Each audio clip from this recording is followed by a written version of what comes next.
Muito bem, caro estudante. Você tem então um aparelho de micro-ondas que você deseja fazer o conserto. O que você necessita para fazer o conserto? Primeiro você tem que saber se você está apto para fazer o conserto. Lembrando que nós estamos no tópico 13. Os 12 tópicos anteriores não foram em vão. Nesses tópicos você teve as noções de segurança para poder efetuar essa manutenção, garantindo a sua segurança e a segurança do seu cliente. Você teve introdução aos conceitos de eletricidade e eletrônica, para que pudesse entender os componentes dentro desse equipamento, os termos técnicos, as medições necessárias. Você também teve uma noção sobre as principais ferramentas e materiais necessários. Você precisa de ferramentas NR10, precisa dos instrumentos adequados, precisa dos materiais, precisa de uma banca isolada e precisa, obviamente, do esquema elétrico para poder fazer a manutenção. Então, antes de começar a fazer a sua manutenção, você tem que ter a base. E a base são as ferramentas e o conhecimento. Então, eu pergunto, você tem as ferramentas? Você tem os instrumentos? Você tem os materiais? E, principalmente, você tem os conhecimentos até o tópico 12, os conhecimentos de segurança, os conhecimentos dos principais componentes? Sim? Então, vamos em frente. Vamos fazer a manutenção. Primeiro passo, então, antes de qualquer coisa, sugestão, a dica prática, retire o prato de vidro. Você vai fazer movimentos com ele, é provável que você vá quebrar isso aqui e vai ficar no prejuízo. Então, retire isso aqui. Após esse momento, nós vamos começar a manutenção em si. Continue conosco.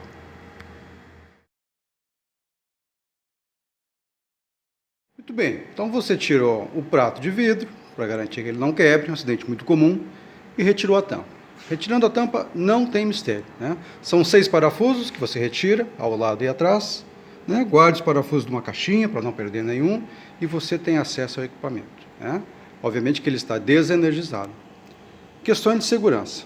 Além das ferramentas padrões para eletricista, nós somos eletricistas, essa é a nossa profissão, essas são as nossas ferramentas, você também tem que tomar cuidado para não ter adornos na mão. Nada de anéis nesse momento. Certo? Use também uma roupa própria para eletricista. Outro detalhe importante.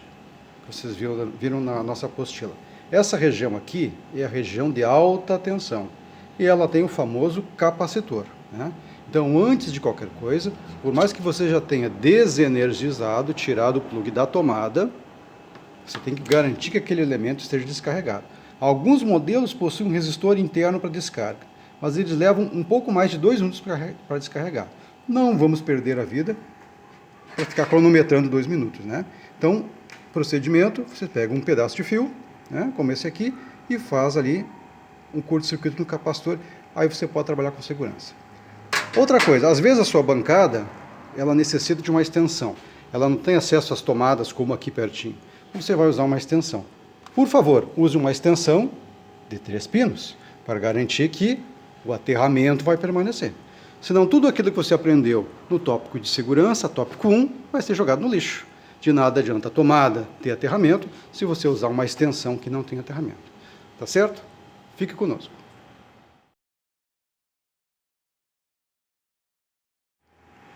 Continuando, vamos fazer uma identificação rápida dos componentes aqui ao vivo, do micro-ondas. Então, tivemos aqui o cabo de entrada, o cabo principal de entrada, e logo no início aqui nós temos o quê? O fusível principal de baixa tensão. Vamos localizar ele aqui no nosso esquema? Aqui está ele, está aqui o símbolo do fusível, e é um dos primeiros elementos que faz ligação aqui com a tomada, no nosso caso aqui na nossa cidade, 220 volts, tá certo? Parte desse elemento, a parte fase, o elemento fase, ele já entra nesse componente aqui. Que componente é esse? Como vocês viram na apostila, trata-se do fusível térmico, ou termostato. Aqui está ele. Nós temos 2, e esse aqui é 1. Mais exatamente este aqui. Esse aqui é o do magnetron. Porque nós temos outro, que é o que fica aqui no forno. Continuando. Nós temos aqui, fácil de observar, a nossa lâmpada. É uma lâmpada 220, por isso ela é ligada diretamente nesse circuito também. Aqui está ela, nosso esquema, a lâmpada do forno. Temos nessa linha aí de alimentação, direto 220, também as chaves. Aqui estão as chaves. Vimos na apostila as chaves de segurança. Grande motivo de falha. Estão aqui as chaves. Então, estão aqui as chaves. A chave primária, a chave secundária e a chave monitora. As 3 chaves, né? E elas se comunicam com quem? Com a placa eletrônica. Aqui está a placa eletrônica. Certo? Tudo dentro do programado, se o equipamento estiver funcionando ok, esses sinais enviados junto com a placa eletrônica, com os sinais da placa eletrônica, vão propiciar a alimentação de quem? Do transformador de alta tensão. Aqui está o transformador de alta tensão. Já fiz a descarga do capacitor, né? Então posso trabalhar nessa lado com segurança. E aqui nós temos o quê? O fusível de alta tensão dentro do seu encapsulamento, tá aqui dentro, fusível especial, né? Que nós vimos na apostila, fusível com mola. Nós temos aqui o próprio capacitor, grande fonte de defeito. Aqui está ele no esquema. E esse capacitor aqui, mostrando o resistor interno, né, que nós não conseguimos ver que ele é interno do encapsulamento metálico, ele é ligado no diodo que vai para a carcaça. Onde é que está o diodo? Ali está o diodo, né, com o seu catodo indo para a carcaça. Veremos que esses contatos têm que ser muito bom, pode gerar um defeito intermitente, daqueles defeitos chatinhos, né? E tudo isso para quê? Né? Todo o circuito ele trabalha para gerar a alta tensão para a válvula, que essa é o coração, a válvula magnetron. Magnetron, a válvula de cavidades ressonantes, né? Uma das grandes invenções do nosso século passado aí, inicialmente utilizados nos radares, muito utilizado na Segunda Guerra, foi decisivo para a Segunda Guerra, e a partir de 1950, com o boom na década de 70, no Brasil a partir de 1990, né, o boom de bilhões de equipamentos desses aqui sendo produzidos para gerar aquecimento de uma forma econômica. Então, de uma maneira geral, esses são os componentes, né? Tem mais? Sim, tem mais. Por exemplo, essa válvula, ela aquece muito, né? No início, nos primeiros micro-ondas, elas eram refrigeradas a água, com tubulações de chumbo. Não mais, né? Você não vai ter um equipamento que custa R$350 ou R$500, os modelos mais baratos, né? Refrigerado a água, né? Ele é refrigerado por um motor, né? É um motor monofásico que vai alimentado direto pela tensão da rede. Está ali o modelo de espira de sombra, né? Que faz a ventilação, né? Não é um elemento que dá muito defeito, mas está aí. Outro elemento que não falamos e que é comandado pelos relés aqui da nossa placa é o motor do prato giratório. Vou mostrar para vocês, espera aí. Então aqui está o motor síncrono responsável pelo giro do prato. Diagnóstico muito fácil esse defeito, né? Porque tudo funciona, o forno aquece, o forno aceita os comandos, então todo o circuito de baixa tensão e de alta tensão está ok, e é só o motor que não gira. Pode ser o relé que aciona ele, é uma possibilidade, mas é muito mais comum ser o próprio motor. Tá? Como já falei, trata-se de um motor síncrono, em torno de 4 watts, a tensão de alimentação dele é 127 ou 220 volts, dependendo da rede. Então você medindo a tensão aqui e o motor não girando pode condenar. Não recomendo o conserto do motor, trata-se de um motor barato, em torno de R$20, e o fio que ele usa é um fio muito fino, muito mais fino que um fio de cabelo. Então a chance do seu conserto não durar muito tempo é grande e a sua imagem do cliente fica comprometida. Aproveitando aqui a abertura então da tampa, são mais 6 parafusos que novamente você guarda dentro da caixinha, né? São parafusos diferentes, você guarda num compartimento diferente para depois não ter problema. Você tem acesso aqui ao sistema de chaves, muito mais fácil aqui para ver, né? Lembrando que as chaves com 2 terminais são as chaves primária e secundária. E essa chave com 3 terminais é a chave monitora. A chave monitora, travada na posição fechada, gera o problema de queima do fusível, né? Que está o fusível. Então, quando você abre a porta e queima o fusível, provavelmente essa chave aqui ou está com acionamento plástico aqui desajustado, a panca está enviesada, ou é a própria chave. Todas as chaves custam em torno de R$10, R$15. Temos acesso aqui também à placa eletrônica. A placa eletrônica varia muito de modelo para modelo. Esse é o modelo Midea, é um modelo que não tem, inclusive, transformador de entrada. O sistema de fonte dele é um pouco diferente, né?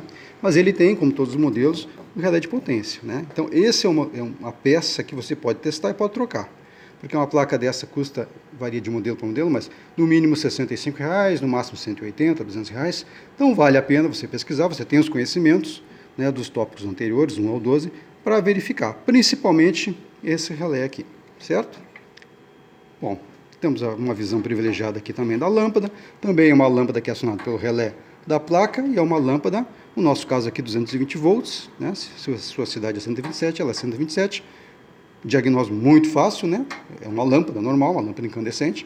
Por que é incandescente, professor? Porque não é uma lâmpada econômica, porque aqui o calor é muito grande, né? Então, a lâmpada incandescente é a única que suportaria essas altas tensões. Temos aqui uma visão privilegiada, então, de parte do circuito de alta tensão do micro-ondas, feito através aqui do transformador, do fusível e do capacitor. E também do diodo. Dá para ver aqui a isolação, através de um espaguete termorretrátil, né? Aterrado. Uma olhada aqui no esquema, né? Na verdade, tudo é feito aqui nesse circuito eletrônico para gerar a alta tensão do magnetron. Tendo alta tensão aqui, tendo 4.000 volts, teremos a micro-ondas e teremos o aquecimento do alimento, né?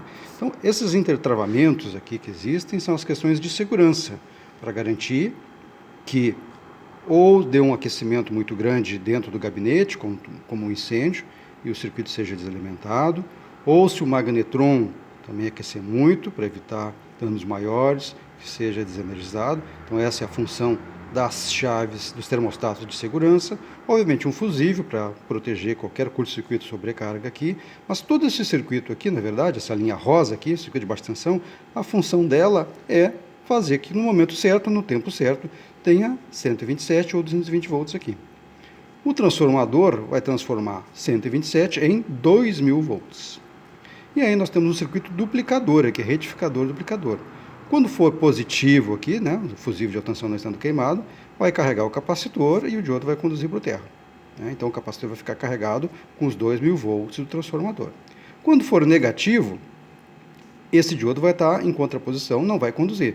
Então, vai ficar o negativo, os 2.000 volts que já tinha no capacitor, com o negativo 2.000 volts, isso aqui. Então, nesse semiciclo, soma-se 2.000 com 2.000, nós temos 4.000 volts, negativo na verdade, aqui nos terminais do magnetron, e teremos a geração da alta tensão. Então, é importante você conhecer como funciona o princípio de funcionamento do circuito, que vai lhe ajudar para a identificação de qualquer falha. Para os estudantes, vamos começar agora a analisar os principais componentes do forno que geram problema, né? Então, começando por esse importante elemento do circuito de alta, um dos elementos que mais geram problema, que é o capacitor de alta tensão, né? A maneira de testar um capacitor, já foi vista, ela é a mesma para esse elemento de alta tensão, não muda, né? Se você não tiver um capacímetro, tiver um amperímetro, um multímetro convencional, da escala de ohms, você faz o teste na máxima escala de ohms. Nesse caso aqui nós temos a escala de 2 mega, né? Então simplesmente encosta as ponteiras, o capacitor já está descarregado, é importante isso para não queimar o seu aparelho, e ele tem que dar uma medição baixa e ela vai aumentando. Olha lá. Foi um pouco rápido, vamos inverter aqui, presta atenção. Inverte as ponteiras, tem que acontecer a mesma coisa. Atenção, olha lá. Começou em 0,4 e foi até o máximo.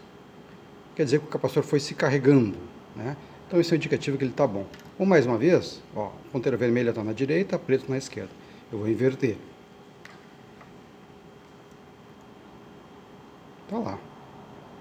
Entendeu? Então ele carregou e foi para o valor infinito. Mais uma vez. Está lá. O capacitor está bom.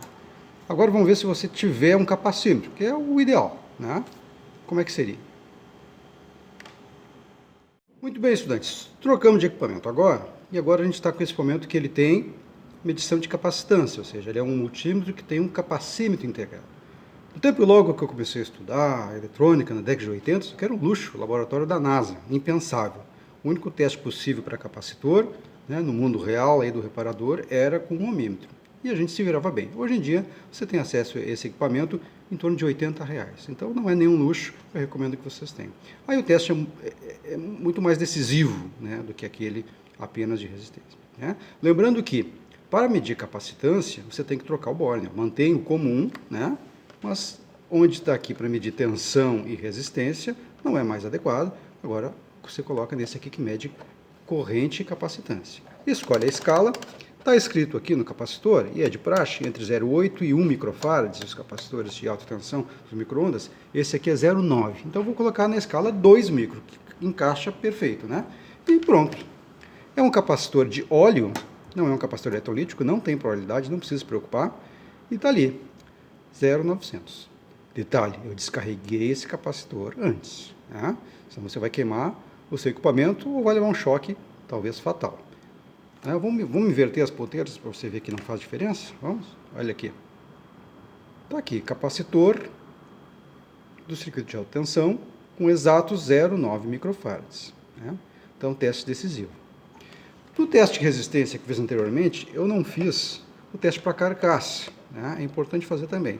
Então, eu vou voltar para ohms aqui. Vou botar numa escala adequada para isso, uma escala de 2 mega. Né? E vou medir. Vamos voltar a medir aqui para vocês fixarem. Olha lá. Resistência pequena, vai aumentando até infinito. Né? Se eu inverto, a mesma coisa. Ele vai carregando até aqui, está carregado a resistência infinita. Mas e será que ele não está vazando para a carcaça? Se ele estiver vazando para a carcaça, queima o fusível de alta tensão logo aqui do lado. Vamos ver? Não, não está. E aqui? Não está. Tá? Então, capacitor testado, capacitor bom. Vale ressaltar, capacitor de alta tensão é um dos principais elementos de falha no micro-ondas. Na verdade, em todos os eletrodomésticos. Os capacitores, principalmente esses capacitores de tensão mais elevada, têm uma vida útil em torno de 10 anos. Então, é normal equipamentos, máquina de lavar, ventilador, cortador de grama, micro-ondas, que tenham elementos capacitivos em torno de 10 anos, que deem problema, né? Uma fonte de renda aí para a gente, reparador de eletrodoméstico. Na sequência, eu vou mostrar um truquezinho importante para você sobre o capacitor.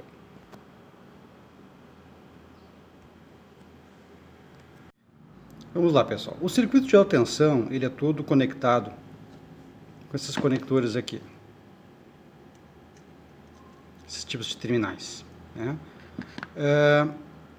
E são terminais um pouco diferentes dos tradicionais, porque mau contato nessa área de alta tensão vai gerar um mau funcionamento do forno, aquele funcionamento intermitente. Então, os fabricantes foram evoluindo com o tempo, foram vendo que seus equipamentos apresentavam mau contato no circuito de alta e fizeram, né, desenvolver o melhor sistema de fixação. Então, esse terminal não é só puxar. Né? Muita gente estraga os componentes porque chega aqui, faz força até quebrar. Tá? Eles têm uma travinha. Ó, e aí você consegue tirar. Se não fizer isso, se você puxar, você pode estragar. Né? Então, vou botar perto aqui da câmera para vocês verem aqui o barulhinho que vai dar. Viu? Fez um clique? Isso é a trava. Né? É importante que tenha. Mesmo assim, é comum mau contato no circuito de alta. Né? Então, fiquem atentos com isso. Primeiro, não vá puxar com força aqui. Use, como eu falei, um alicate de bico.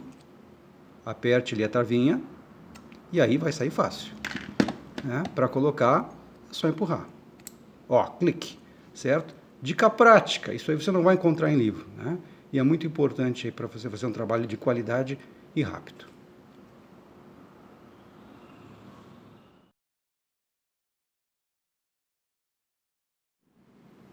Pessoal, continuando agora com o segundo conjunto de elementos que mais dá problema, que são as chaves de intertravamento de segurança. Lembrando que as chaves que têm 2 terminais são as chaves primária e secundária, e a chave que tem 3 terminais é a chave monitor. Você solta ela com 2 parafusos, pote plástico dela, muito simples, guarda os parafusos no local adequado, para depois você não perder, faz um joguinho aqui e tira ele. Está aqui todo o suporte. Esse suporte que pode quebrar no dia a dia, no bater, e também a chave pode dar problema. Então, agora é importante você anotar aqui essas conexões, senão depois você vai se perder. Então, você tira uma foto, ou você marca com uma fita crepe, a numeração, o que lhe for mais útil, para depois não se atrapalhar. Então, eu vou dar um pause agora no vídeo, vou fazer as anotações, porque é importante, e vamos ter acesso às chaves para testá-las. Até breve. Muito bem, vamos testar então as chaves de intertravamento da porta.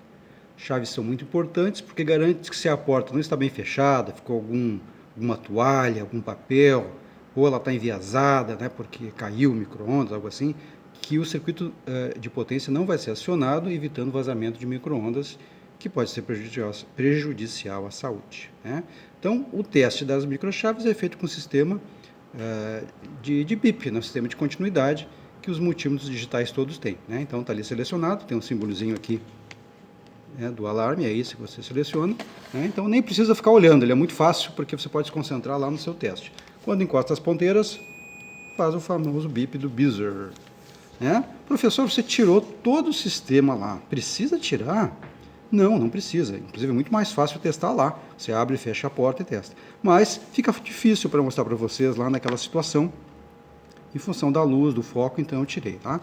Todo esse sistema aqui ele vende inteiro, né? Você não vai comprar ele inteiro, não faça esse desperdício, né? Nunca pifa duas coisas ao mesmo tempo, ou é uma em 1000, tá? Sempre é uma coisa só, então é uma chave só, né? Que se pagar caro vai pagar 12, 15 reais, certo? Então eu tirei todas aqui, vamos testar todas, né? Elas pifam indiscriminadamente, uma ou outra, né? Mas, obviamente, que vai pifar uma só por vez. Então, vamos começar com as chaves primárias e secundárias. Está aqui ela, aqui, ó, né? Lembrando que se encostar faz bip. Ela é normalmente aberta. Isso, está aberta. Mas será que ela vai fechar quando precisa? Sim. Fechou. Boa. Vamos deixar aqui a monitora para o final, que ela é um pouquinho diferente, né? Está aqui a outra chave. Aberta também. Está lá o acionador dela. Ótimo estado, né? E essa aqui agora? Ué, como é que eu testo? Ela tem 3. Ela vem escrito ali, fica um pouco difícil de ler agora, mas aqui está mostrando que esse aqui é o comum, está escrito ali comum, né? E esse aqui é o normalmente aberto e esse é o normalmente fechado. Então, sem tocar na chave, o normalmente aberto tem que estar normalmente aberto. E sem tocar na chave, o normalmente fechado tem que estar normalmente fechado. Vamos ver se vale? Vamos começar pelo fechado. Isso aí. Vamos acionar agora o eixo? Ah, quando eu aciono o eixo, fica aberto. Desaciono o eixo. Beleza. Mas vamos testar outra. Se eu não fizer nada, como eu não estou fazendo, aberto. Que eu agora encostei aqui, né? Ó. Agora vamos acionar a chave. Um pouquinho difícil com uma mão só.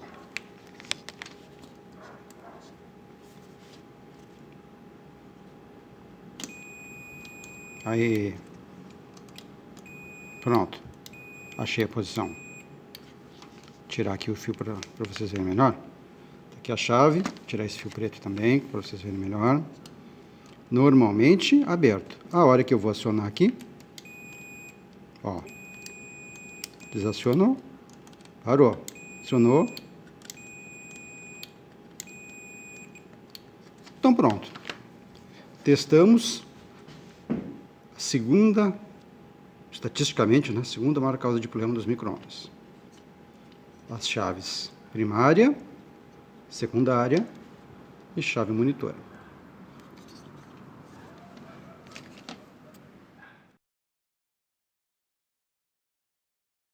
Bem, vamos à terceira principal causa de problema nos micro-ondas. Vou aproximar um pouco aqui.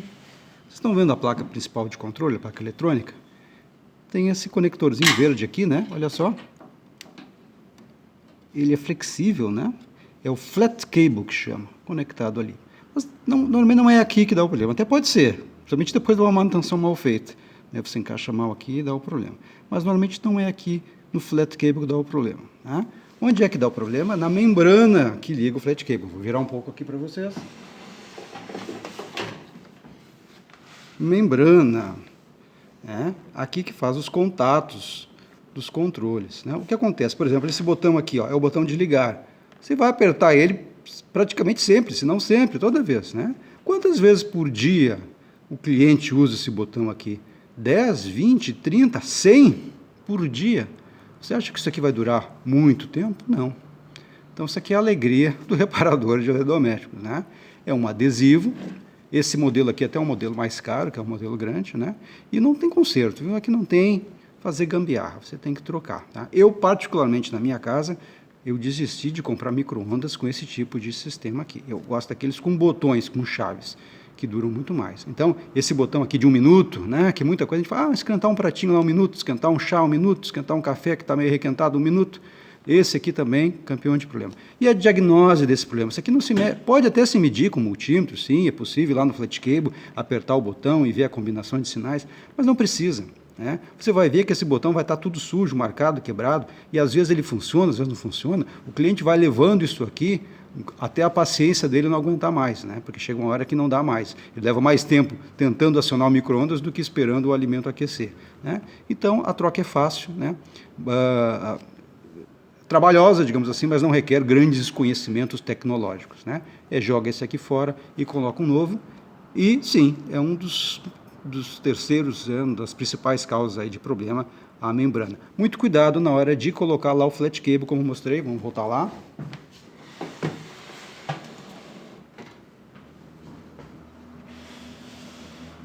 Aqui, né? Você tem que encaixar um conector que tem uma travinha, né? Então, você destrava, enfia o flat cable com cuidado e depois trava novamente. Se você não tiver cuidado, você vai estragar a sua peça nova, que não é muito barata, não, tá?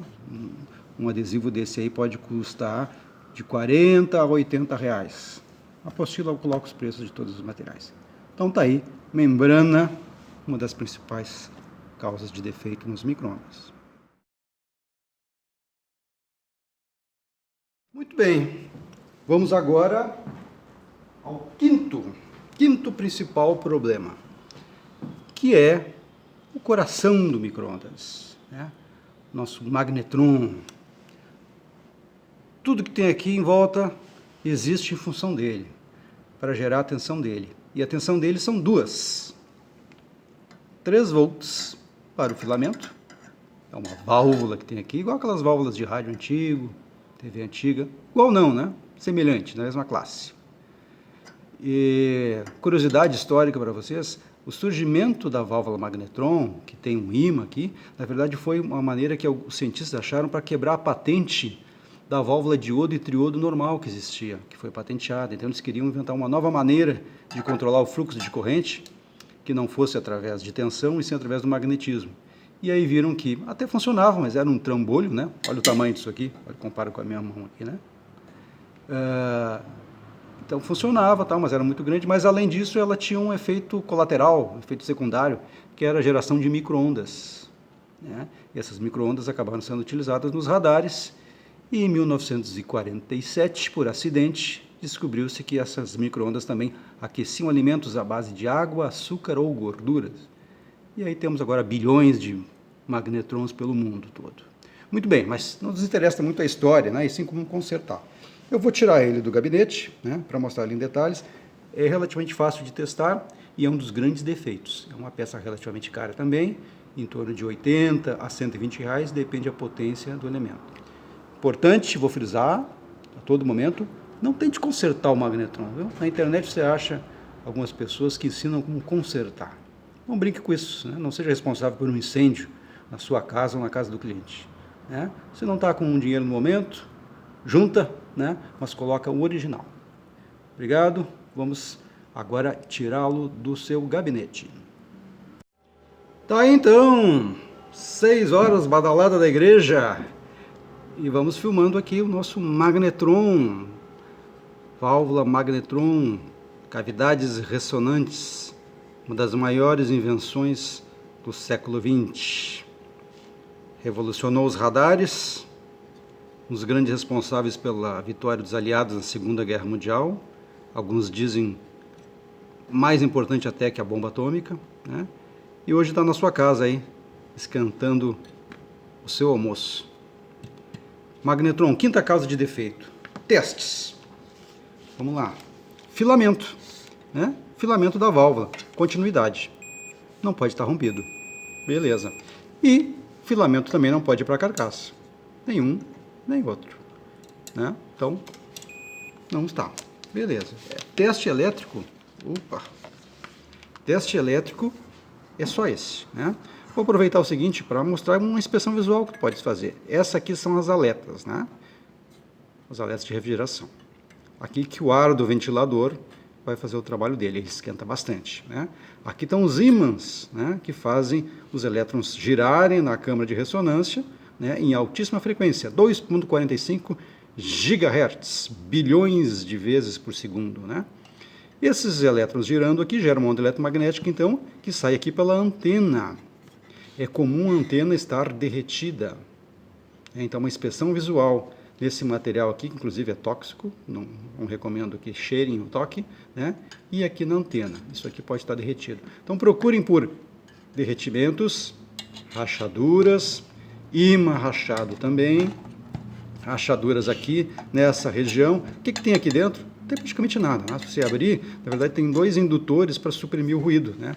Porque com uma frequência alta pode interferir aí nos equipamentos de telecomunicação. Então procure por fugas, por pontos pretos, rachaduras, trincas, mas ele avisa, viu? Ele avisa quando está ruim. Ele avisa de 2 maneiras. Se seu micro-ondas já tem em torno de 10 anos, ele vai ficando enfraquecido, né? Porque aqui o filamento vai emitindo menos elétrons e ele já não aquece como antes. Então está demorando mais do que o normal, magnetron, né? E se está fazendo um ronco, um barulho fora, também é fuga para a carcaça. Você até pode testar, obviamente, né? Bota aqui em 2 megaohms ou 20 megaohms e testa para a carcaça, mas é um aviso que ele te dá, um ronco forte. O transformador não ronca, o diodo não ronca, o ventilador não ronca, a lâmpada não ronca, o magnetron ronca quando ele está fugando, tá? Então, depende da potência. Esse aqui é um modelo relativamente potente, se eu não me engano, 1.200 watts, vai custar em torno de R$120, e os menorzinhos em torno de R$80. Em breve vamos falar sobre esse elemento. Isso aqui não faz parte do magnetron, é um sensor à parte, vai chegar a vez dele. Muito bem, está apresentado essa grande evolução tecnológica do ser humano. Magnetron, quinta causa de defeitos no micro-ondas. Muito bem, vamos recapitular então. Nós já comentamos do capacitor de tensão, como testá-lo, com o capacímetro ou com o ohmímetro. Com o ohmímetro, carga e descarga e fuga contra a carcaça. Com o capacímetro, só medir a capacitância. Já falamos das chaves que garantem que a porta esteja fechada. Testador com continuidade também. Lembrando que a chave monitora tem normalmente aberta ou normalmente fechada. Teste as duas. Já falamos da membrana, sobre sua troca, seu desgaste, cuidado com o flat cable. E falamos sobre o coração do micro-ondas, que é o magnetron. Então já falamos sobre um defeito, 2 defeitos, 3 defeitos, 4 defeitos. Vamos falar do próximo? Motor do prato. Espere um pouquinho. Vou dar um pause e vou ir para ele. Está aqui. Motor do prato giratório. Nós já conversamos um pouco na apresentação geral dos componentes do micro-ondas, né? Mas repetindo, ele é um motor do tipo síncrono, né? Então ele você não vai encontrar anéis coletores, escovas, né? Um motor bem barato, R$20, 4 watts, ele gira muito lento, né? Então ele tem que ter bastante bobinado, bastante polos, por isso o fio dele é muito fino, menor que um fio de cabelo. Não vale a pena tentar consertar, o seu conserto não vai ficar bom, né? E o diagnóstico é muito simples, né? Chega a tensão nele e ele não gira. Então, você pode medir a continuidade, você pode ver se está chegando tensão, né? E ele não gira, e pode fazer o teste a quente. Então eu liguei aqui na nossa bancada aqui da escola, na rede 220, com o aparelho 220, né? Através do interruptor. Então, tá aí. Olha só como ele gira lento, né? Esse, ele está girando no sentido horário, pode observar. Né? Esse é o teste a quente. Vamos fazer o teste a frio? Então, voltemos aqui, né?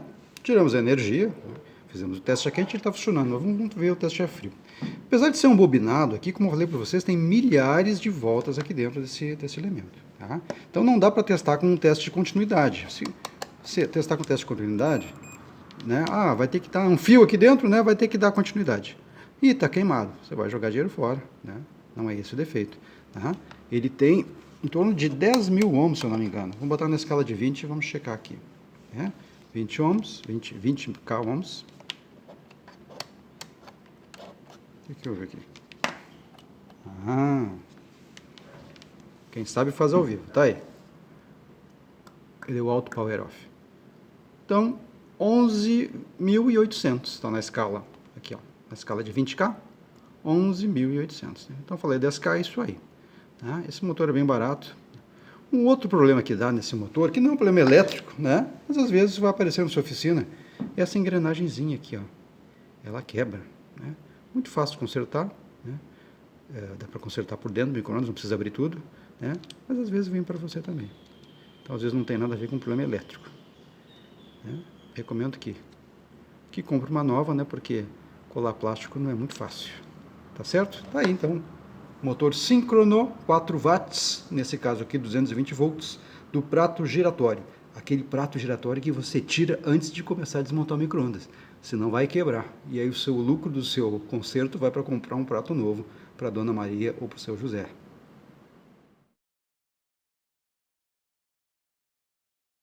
Continuando então na lista, temos aqui o sexto elemento, diodo de alta tensão. Professor, nós já vimos nos módulos anteriores testar diodo, nem precisa ir. Opa, vocês não viram diodo de alta tensão. O que ele tem de especial? Nada muito especial. Na verdade, ele tem 4 ou 5 diodos em série, para poder aumentar a tensão que ele suporta, né? Então, só relembrando, né, é da parte de alta tensão, então são aqueles conectores com travinha, né? Então vá com um alicate lá, com carinho, não é só puxar, e fazer o teste. Bom, aqui tem uma polêmica, né, sobre como testar. Aqui está o nosso multímetro, né? Nosso multímetro padrão. Vou acertar aqui um pouco aqui para a gente ver o display dele. Tá aí, né? E o teste normal que se faz com o diodo normal é aqui o teste do diodo, né? Vamos ver se funciona esse teste do diodo, né? Se funcionasse, a gente colocaria aqui, um dos lados daria 0,6, 0,7, né? Que é a tensão do diodo. Mas olha lá, não mostra nada, né? Então vamos condenar? Muita gente boa aí, muito técnico bom condena, compra, bota um outro e dá o mesmo problema. Né? Por quê? Porque esse é um diodo, são 4 diodos em série, e aqui não tem tensão suficiente para gatilhar os 6 diodos, ou 5 diodos em série. Né? Bom, será que esse multímetro vai ter a tensão? Ele é alimentado por uma pilha de 9 volts. Teoricamente, essas tensões acima de resistência funcionariam. Aí depende de modelo para modelo. A minha experiência mostra que multímetros que têm um ohmímetro integrado de 200 mega atendem, eles conseguem gerar tensão. Então veja aí, né, na sua oficina, se é 200 mega. Normalmente os multímetros analógicos também, na escala 10K para cima, também atendem. Né? Então, para ver se o seu aparelho atende ou não, ou se você vai ter que comprar um outro, ou bolar um outro tipo de teste, né? Pegue um diodo bom e faça o teste. Então, vou ligar aqui. Né? Esses aparelhos são bons porque eles têm um alto power off. Então, se tu esquece ele ligado, como eu esqueci, ele se autodesliga, poupa a bateria. Né? Bom, vamos botar aqui em 200 mega. E vamos ver. Está aqui o símbolo do diodo, né? Anodo desse lado, cátodo desse lado. Então é esperado que se eu colocar positivo aqui e negativo aqui, ele conduza. Não vou encostar a mão, porque está 200 mega, vai medir a resistência da minha pele, né? Opa, tá lá, conduziu. Quer dizer que tá bom? Não sei, né? Ele tem que conduzir para um lado e não pode conduzir para o outro. Vamos inverter então, vamos ver se ele bloqueia. Inverti. Mais uma vez, não encosto a mão dos dois lados, senão, em vez de medir o diodo, vai medir a resistência do meu corpo. E tá lá, não conduz. Tá? Esse diodo tá bom. E vou falar para vocês, esse diodo aqui foi condenado numa oficina. Né? Eu peguei esse diodo na sucata. Foi numa oficina e pedi, me dá um capacitor e um diodo com defeito para usar numa aula, e me deram. Esse diodo tá bom. A pessoa provavelmente fez esse teste equivocado. Tá certo? Então, não tem mistério. O único mistério do alta tensão é usar a última escala que tu tens, né? É importante que tu tenha um bom para garantir que tá ok aqui. Tem gente que faz esse teste do multímetro com uma lâmpada séria também, né? Então, se ele ligar a lâmpada séria, uma lâmpada, pode ser até a própria lâmpada do forno micro-ondas, com meia potência, é sinal que ele está bom, né? Se ele ligar com máxima potência, está em curto. Se ele não ligar de jeito nenhum, ele está aberto. Ok? Diodo de alta tensão testado.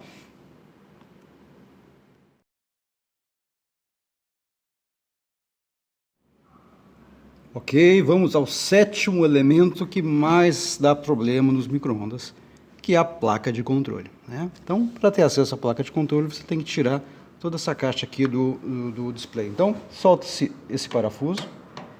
É muito interessante que são vários modelos de micro-ondas. Guardei o parafuso na caixinha. E todos muito semelhantes sua montagem, né? Então, não sei quem copiou quem, né? Então, você tem que desconectar os conectores, com cuidado aqui. Conector do relé principal. Né? Esses conectores aqui tem uma orelhinha, você puxa a orelhinha, né? Não força, tem uma orelhinha aqui. Então, para quem é novato, né, não sabe, isso aqui faz a tranca. Então, se você fazer, nunca faça muita força. Está fazendo muita força, está fazendo errado, né? É no jeito. Aqui também, ó, uma orelhinha. Dá para ver, né? É assim que você tira os conectores. Né? Esses aqui não tem muito erro, não precisava nem marcar, porque não tem muita opção, né? Mas se você está na dúvida, tira uma foto, faz uma marcação. E aí só encaixa para cima aqui, dá um jeitinho aqui para cima, ó. E pronto, saiu a placa. Agora eu vou mostrar a placa em detalhe na continuação do vídeo aqui. Aqui então a placa de controle desse modelo de forno de micro-ondas da marca Midea, né? As placas são muito parecidas, mas não são idênticas, elas vão evoluindo com o tempo também, né? Então esse conector aqui é o conector da entrada de energia, né? É daqui que vem a energia do cabo de alimentação, né? Tradicionalmente aqui tinha um transformador para fazer uma fonte retificadora, né? Cadê o transformador? Aquele grande, né? Não tem mais, agora é uma espécie de uma fonte chaveada, um integrado aqui que comanda, né? Então, os de outros retificadores continuam aqui, né? Os capacitores também, mas agora temos uma fonte chaveada, né? Muito mais econômica, muito mais eficaz. Então, esse tipo de transformador que via dando problema, não existe mais. E por que ele dava problema? Quando o cliente trocava a tensão, né? De 110, 127, 220, ele se enganava, não dava tempo do fusível queimar, abriu o transformador. O que permanece ainda é o relé de potência, né? Então esse aqui você pode testar, tanto na bobina quanto nos contatos, né? Tá aqui a sirenezinha, aquele bip que faz aqui. Se não estiver fazendo bip, estiver funcionando tudo, e o cliente está com saudade do bip, você troca isso aqui, poucos reais, né? E placa eletrônica, o curso não é um curso de conserto de placa eletrônica, né? Mas coisas evidentes podem ser sim consertadas, né? Então você vê um capacitor estufado, né? Capacitor eletrolítico é campeão de fazer isso, principalmente depois de 10 anos, ou ele explodiu totalmente, né? Tem só uma metade dele aqui, ou ele está vazado, então troca o capacitor. Você tem ferro de solda, você tem sugador, você vai aprender a fazer isso, você vai poupar uma placa dessa aqui que pode custar mais de 100 reais, com um capacitor aqui de 50 centavos, né? Então, um resistor também que está danificado, aqueles problemas evidentes, uma trilha rompida, isso pode ser feito, né? Eu vou só agora dar um pause aqui para fazer o teste do relé. Esse relé costuma dar problema, um relé de potência que controla o ventilador de refrigeração e controla o motor do prato giratório e controla a lâmpada do forno. Quando essas coisas não funcionam, está dando pinta que é esse relé aqui. Ok, retiramos a placa de controle, desconectamos o flat cable. Chegou a hora de testar o relé. Por que você vai testar o relé? Você teve o sintoma, por exemplo, que o micro-ondas está funcionando, mas a lâmpada não liga, o prato não gira e o motor do refrigerador, do magnetron, também não gira. Quem comanda esses três? O relé. Se os três não estão funcionando, o relé é um provável candidato. Se você não tem os equipamentos, não tem conhecimento, você condena a placa, paga 80, 150 reais e troca uma placa. Mas o relé custa 15, 20 reais. Ele pode ser testado a frio e a quente. Vamos fazer os dois, certo? Eu conectei aqui na parte de cima, na saída normalmente aberta do relé, o nosso testador de continuidade. Está ali na posição da escala, testando continuidade. E eu peguei a fonte de bancada, né? Você reparador, de eletrodoméstico, se quiser consertar a placa, tem que ter uma fonte de bancada, né? De 12 volts, e vou alimentar a bobina do relé, né? Se o relé estiver funcionando, a bobina vai engatar, o contato vai fechar. Além de a gente ouvir o relé atracar, que é um bom indicativo, eu vou ouvir o bip do meu testador de continuidade, né? Então, procuro ali as bobinas, né, que são facilmente indicadas, vou colocar aqui positivo e negativo. Olha aí. Dá para ouvir o barulhinho do contato. E dá para ouvir o bip, né, que fechou o contato, tá? Onde é que está o contato? Bom, aqui ele tem um retângulo, vou mostrar para vocês aqui. Esse retângulo aqui, ó, né? que dá um indicativo de onde está o relé, né? Então, com a experiência, você vê. O contato normalmente aberto dele fica em cima, né? E nesse retângulo, do lado oposto, tem esses dois terminais aqui, que é a bobina, né? Não precisa de soldar ele para fazer esse teste. Antes de nós irmos para o termostato, que é o próximo elemento que também ocasiona bastante problema, eu queria ensinar para vocês um detalhe sobre a conexão e a desconexão do flat cable aqui da placa de controle. É algo simples, mas é algo que normalmente não se explica nos livros e nas escolas, né? Você pode sofrer um pouco. Então, esse conector aqui, ele tem esse movimento de entra e sai. E é isso que vai fazer o flat cable ficar devidamente conectado, tá? Então, eu vou conectar e depois vou desconectar e você vai ver como se faz, e é assim que você vai repetir na sua oficina. Então, para conectar, você puxa ele para cima, deixa ele bem para cima, né? Distante da base, né? E bem alinhado, enfia ele até o final, né? Então, os dois furinhos que ele tem vai se encaixar. Agora você pode apertar o conector e ele vai ficar preso. Para tirar, não é só puxar aqui, se puxar você vai rasgar e vai perder a membrana. R$80 jogado fora. Primeiro você vai subir aqui, ó. Você viu o barulhinho? Subiu? Agora sim, tá liberado. Ó, com cuidado, saiu. Tá vendo aqui? Vou pegar a chave isolada para te mostrar aqui, ó. Esses furinhos aqui, ó, isso ali é travado lá dentro com esse movimento de sobe e desce, tá? Então, mais uma vez, cuidado para não colocar um defeito no eletrodoméstico, né? Às vezes o aparelho vem com defeito e o manutentor, sem experiência, né, sem treinamento, acaba colocando outro defeito no aparelho do cliente. Pronto, enfiei, agora sim eu travo. Pronto, tudo certo, posso parafusar e fechar a máquina.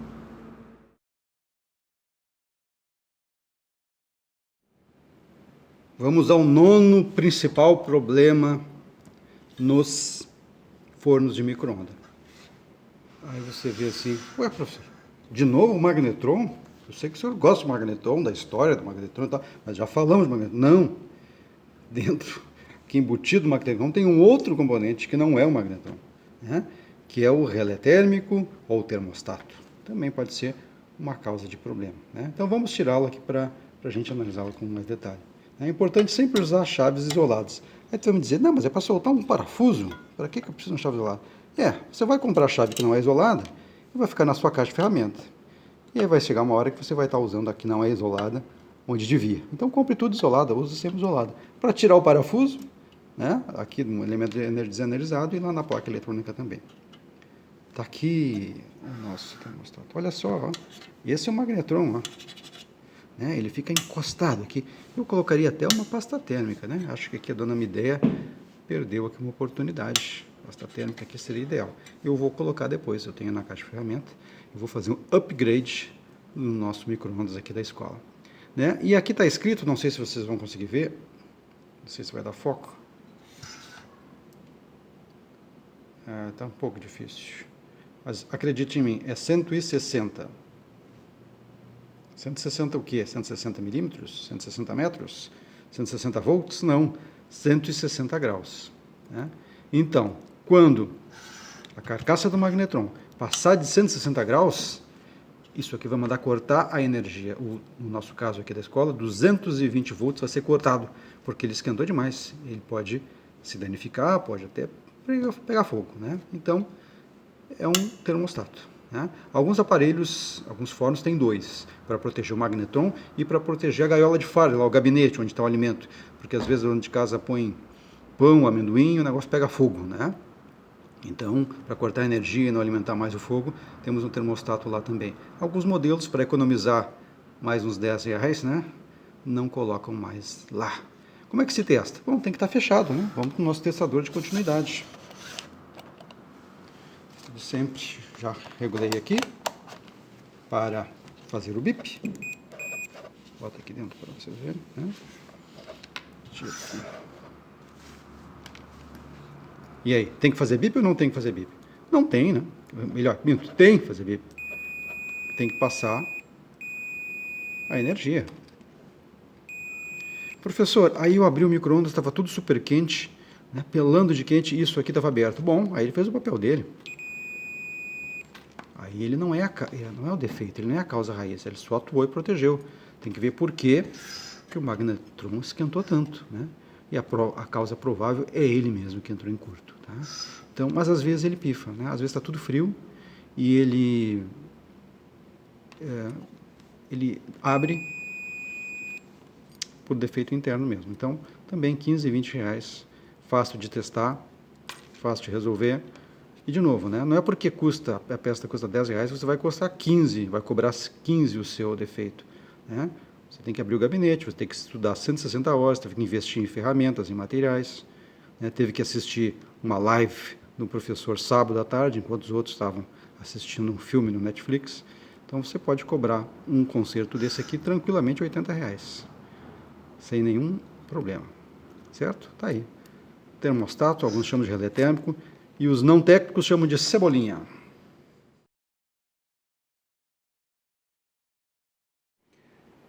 Continuando, vamos ao 10º defeito, a 10ª principal causa de defeito. Está ali escondidinho, né? O nosso fusível de baixa tensão, logo na entrada da energia, né? Não precisa tirar para testar. Eu vou tirar só para você ver, caso precise tirar realmente, né? Então vá para o ladinho, faça essa alavanca, né? Pela parte metálica, não pela parte cerâmica ou de vidro, para evitar que ele quebre, né? Você vai colocar um defeito em vez de tirar, né?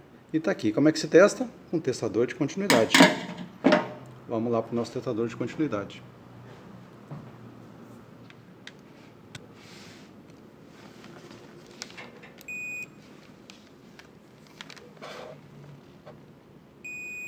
Tá bom. Repito, não precisava tirar para fazer o teste, podia testar lá no próprio suporte, obviamente com tudo desenergizado, tá? Esse elemento aqui custa centavos, né? Cerâmico. E muitas vezes ele não é a causa, ele é só a consequência, ele só protegeu, né? Então, muito cuidado quando se queimou, né? Você vai colocar outra, a grande chance é que queime de novo, você tem que achar a causa raiz. Algumas vezes sim, né? Ele está mal encaixado, ele está oxidado, né? E ele é a causa raiz. Outras vezes ele queimou por uma oscilação de tensão na rede. Ele fez o papel dele, morreu, né? Faleceu, e quando colocar um novo, tudo vai voltar a funcionar, né? Mas fique muito, muito desconfiado, né? Existe uma técnica prática, que já foi falada aqui no nosso curso, e eu repito aqui que eu acho boa, que é a lâmpada séria, né? Se você está desconfiado que o seu equipamento ainda está em curto, procurou e não achou o transformador de alta tensão fugando para a terra, não achou o capacitor em curto, não achou o diodo em curto, não achou a válvula magnetron em curto, mas queimou o fusível, né? Liga o seu aparelho e insere com uma lâmpada incandescente, de alta potência, de preferência 100 watts, né? E é uma chance que você tem de fazer o teste, né, sem voltar a queimar o fusível ou a danificar mais ainda seus elementos, tá? Mas repito, às vezes é ele sim, tenha sempre fusíveis na sua oficina, para não cair na tentação de colocar um pedaço de fio. Aí sim que o serviço vai ser um serviço de baixíssima qualidade e você vai ser provavelmente responsável por um incêndio. Então, não caia nessa tentação. Fusível, uma das causas.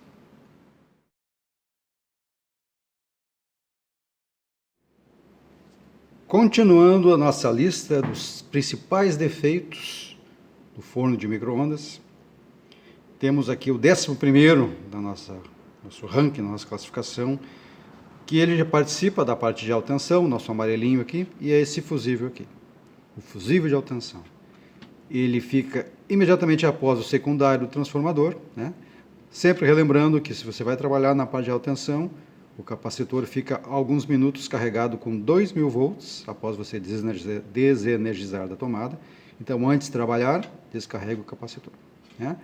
É um fusível, como sempre, ele pode ser a causa raiz, o mau funcionamento dele, ele pode ter agido num pico de tensão, protegendo aqui o circuito todo de alta tensão, né? Mas ele pode ser, que é muito comum, a consequência, ou seja, o capacitor está fugando para a terra, o diodo está em curto, principalmente a válvula Cleason está em curto, e ele só fez o papel dele, né? É um fusível um pouco mais caro, de 10 a 15 reais, então se você errar 3 vezes, você vai queimar 3 vezes o fusível, são 30 reais, o seu lucro já foi aí. Então, cuidado, teste antes esses elementos, né? Mas vamos ver um fusível, ele é um pouco diferente. Está aqui do ladinho.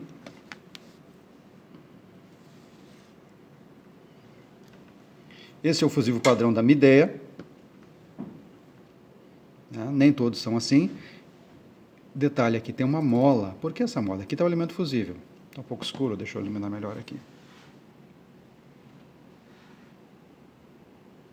A iluminação não está ajudando. Mas me acredite, aqui é o elemento fusível. E aqui está a mola. Ele é ligado aqui, então, na saída de alta tensão do transformador. Caso a corrente ultrapasse o valor especificado, ele vai romper como todos. Mas se ele só romper com uma tensão muito alta, vai formar um arco elétrico, que vai ficar faiscando, e vai derreter esse plástico, e vai pegar fogo, e vai incendiar a sua casa. Então essa mola aqui é a salvadora da pátria. Tem muita gente boa por aí, mas por falta de conhecimento, que quando queima, elimina isso, ou bota um fusível normal.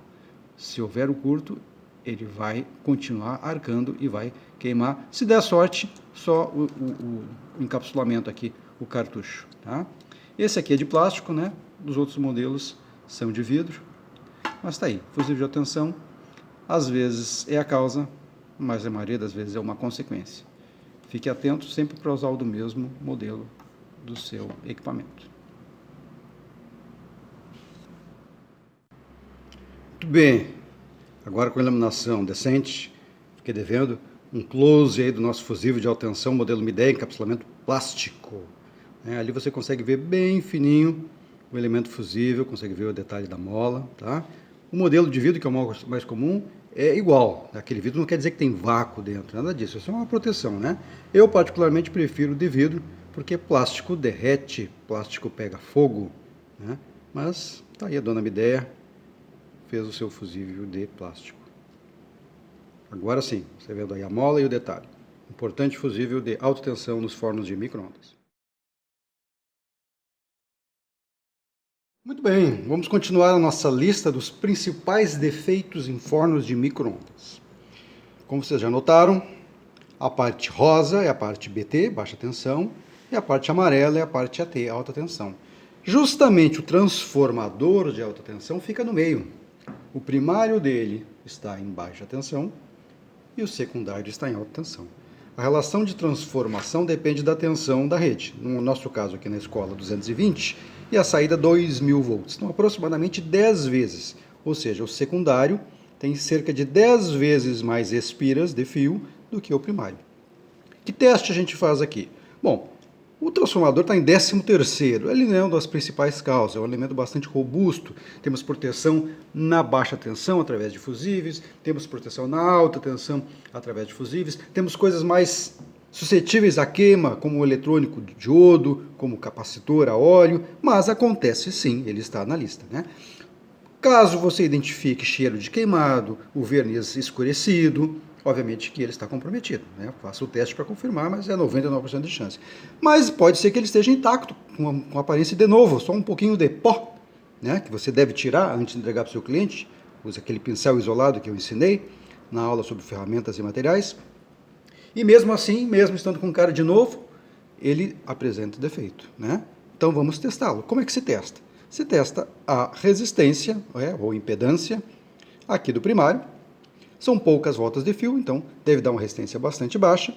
E aqui no secundário ele tem um pequeníssimo enrolamento para sair 3 volts.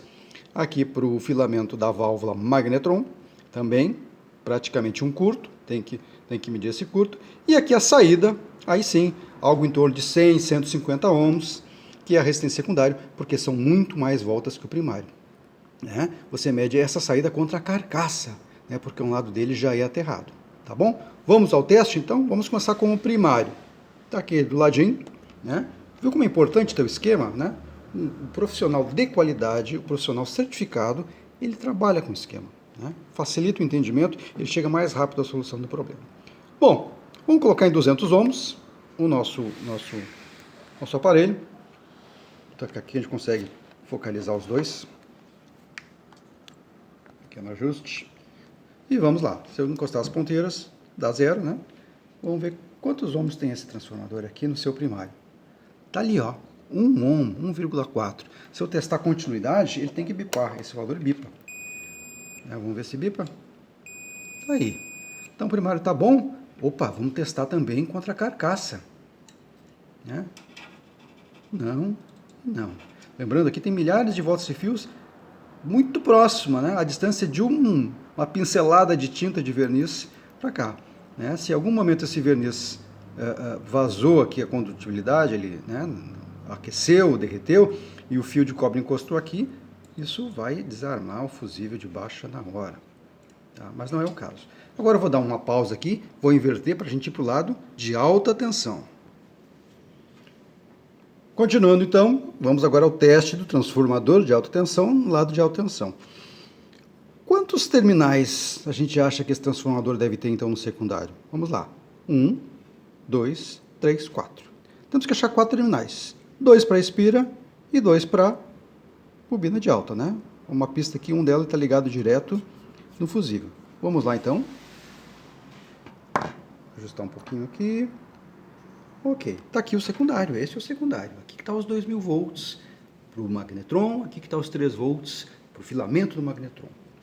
E a gente vê dois fios aqui, né? Tá vendo esses 2 vermelhinhos, né? Aqui ele só faz uma ponte no capacitor, mas é o mesmo. Tá aqui, ó. Né? E esses 2 aqui vão para onde? Foi onde eu desconectei nosso amigo magnetron. 2 terminais. Beleza. Aqui, onde estava conectado o fusível, que a gente testou agora há pouco, é o terceiro. Professor, cadê o quarto? Veio com defeito. Este é o problema. Fabricar um transformador com terminal a menos. Não, não é isso. O quarto terminal é a carcaça, está parafusado aqui. Tá? Então, uma bobina está aqui na carcaça e aqui na saída de alta tensão. E a outra bobina está aqui. É esperado que aqui dê 0, porque pouquíssimas voltas de fio, 0, alguma coisinha muito pequena, né? E aqui entre 100 e 150 ohms, porque aí sim são centenas de voltas. Vamos testar? Vamos botar aqui em ohms primeiro, depois a gente vê o bip. Saída para o filamento. Aqui pode encostar a mão, porque está tudo descarregado, e a resistência é bem baixa, não vai impactar na leitura. 0,4, ou seja, é o zero. Se eu fizesse o bip, que é melhor, né? A gente não precisa ficar olhando para o display, bipou, opa, filamento está legal, não abriu. Acabou o teste? Não, vamos ver se ela vai para a carcaça. Não foi para a carcaça, não foi para a carcaça. Olha só, a carcaça está isolada. Não é um bom teste aqui, eu tenho que testar aqui embaixo mesmo. Vamos ver aqui? Ah, aqui sim. Aqui pega. Vocês viram como é que é? Prática, né? Olha só. Ah, com a carcaça não está conduzindo. Sim, a carcaça está isolada, ela tem um verniz aqui, está pintada. Passar uma camada de verniz, eu teria que arranhar aqui. Não dá certo. Então, eu vou direto aqui. Ó, aqui conduz. Então, voltando a testar o filamento, está fugando para a carcaça? Não. O outro lado também não. Mas um com o outro, sim. Beleza. Agora vamos testar a bobina aquela de várias centenas de voltas. Aumentei a escala lá para 200 ohms. 200 ohms. E vamos ver. Um lado do terminal, a bobina, e a outra é a carcaça. Opa, tem que sair da frente do display para você ver. Acredite em mim, olha lá, 120 ohms. Vou tirar a mão para melhorar o foco. Ali, 120 ohms da carcaça, que é um lado do terminal, da bobina, com a saída aqui que vai para o fusível. Beleza, tá bom? Não, tem que ver se... Bom, já está ligado na carcaça. Esse não tem o teste para carcaça, porque ele já está ligado na carcaça, né? Tá perfeito, né? Então o transformador está bom. Coisa importante, esse transformador, ele entra 220, né? No nosso caso aqui, a tensão da escola, e sai desse lado aqui 2200. Eu não conheço um multímetro, né, desses de reparadores, aí, de eletrônicos, de eletrotécnicos, que meça 2000 volts. Vamos ver o nosso aqui, média até quanto? Consegue ver ali? 1000.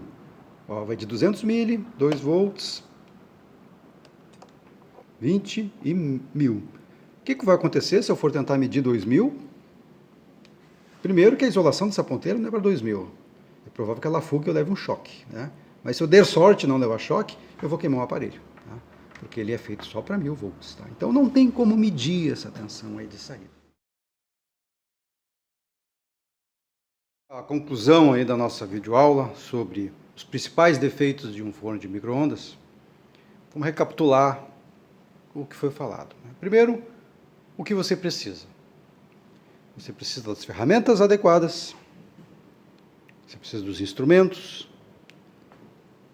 dos materiais, um esquema elétrico e, principalmente, conhecimento. Você não pode pular para o tópico 13 sem ter passado pelos tópicos anteriores.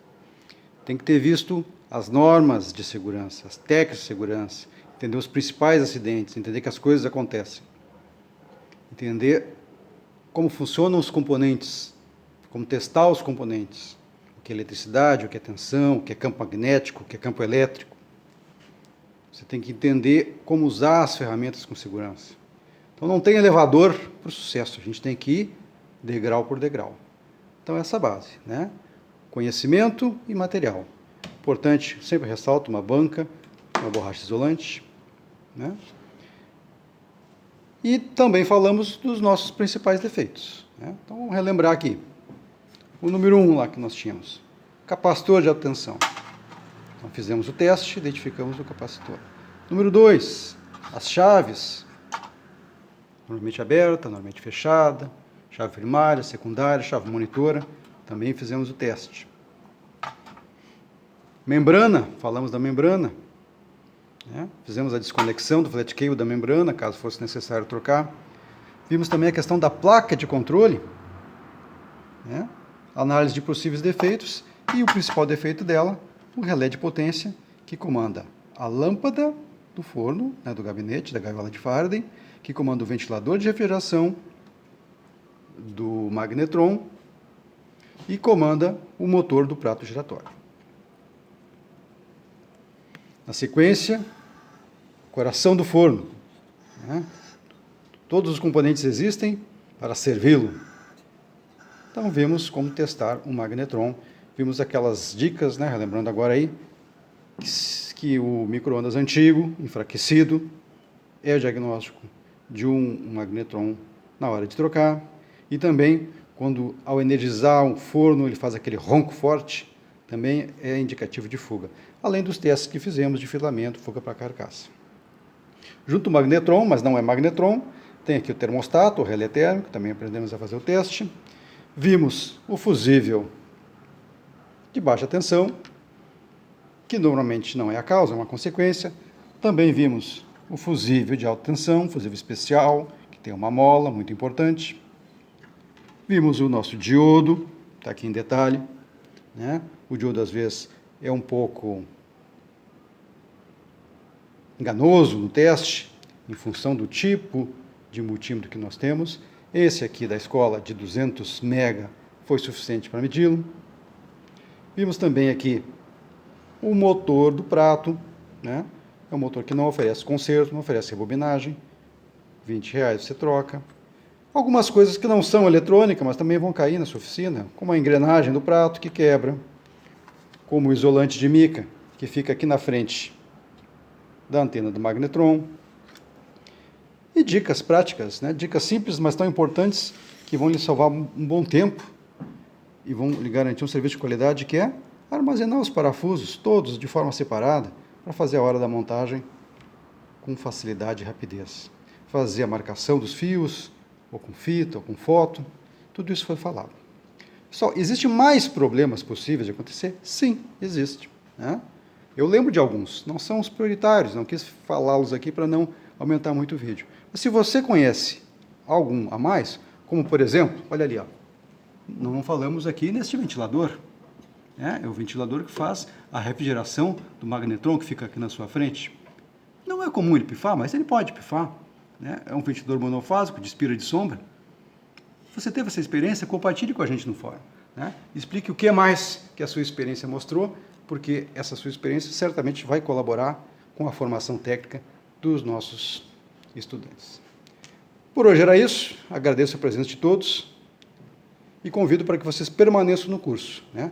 Na sequência, nós teremos equipamentos de aquecimento, equipamentos com motores, máquina de lavar, refrigerador, tudo faz parte do curso Reparador de Eletrodomésticos do Instituto Federal. Bom descanso e até a próxima.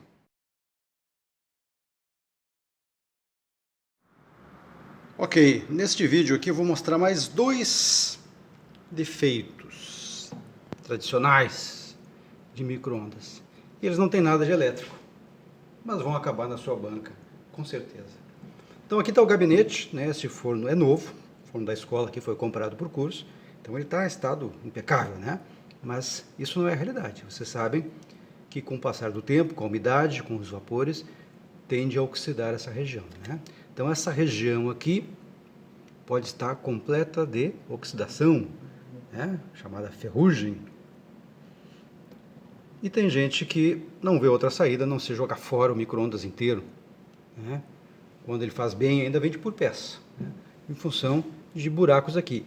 O certo é que não pode ter buraco mesmo, não pode vazar micro-ondas. Ah, professor, mas está cheio de buracos aí. Sim, os buracos aqui tem o limite do diâmetro que a micro-onda não vaza, né? Agora, você tem uma oxidação aqui de 10 centímetros, o micro-ondas vai vazar, né? E aí ele vai vazar para onde não pode e vai dar problema, né? Então, para não condenar a máquina, você vai ter que fazer um trabalho aí de passar uma massa nessa região e pintar, né? Massa é uma massa normal, mesma massa de chapeador de carro, mas a pintura tem que ser uma pintura especial, porque ela não pode ter metal nessa tinta, tanto pelo alimento quanto pela questão do micro-ondas. Então, são tintas especiais aí de micro-ondas. Então, não trabalho nada de eletricista, você pode se negar a fazer, porque na sua formação elétrica, ou pode encarar essa tarefa também. Outra que acontece com micro-ondas velhos, né? Não só o magnetron fica envelhecido, né? Junto com ele, temos essa chapinha que vem aqui, normalmente é de mica, às vezes é de plástico, tá? E ela acaba queimando, porque justamente por aqui passa alta intensidade do micro-ondas. Esse duto aqui chama guia de onda. Guia de onda. Vou ver se eu consigo mostrar para vocês do outro lado. Olha ali, ó. É por aqui que vai a antena do micro-ondas, né? Esse guia de onda, ali está. Então, a quantidade de energia aqui é muito intensa. E esse filtro aqui, né, desse isolante chamado mica, ele segura todo esse impacto aí, né, fazendo com que a comida, né, os restos de comida não cheguem lá na antena do micro-ondas, mas ele recebe muito calor. Ele é feito para calor, é o mesmo material que tem nos ferros de passar, mas o calor aqui é muito intenso. Então, às vezes, isso aqui está totalmente deteriorado e acaba bloqueando a passagem do micro-ondas e esquentando mais, e se realimenta e ele vira um caos. Então, isso aqui deve ser trocado sempre que tiver nessa situação. São dois problemas, então, repetindo, não problemas elétricos, né, mas que vão chegar na sua banca e você vai decidir se vai fazer ou não. Eu recomendo que faça, né, porque não tira pedaço.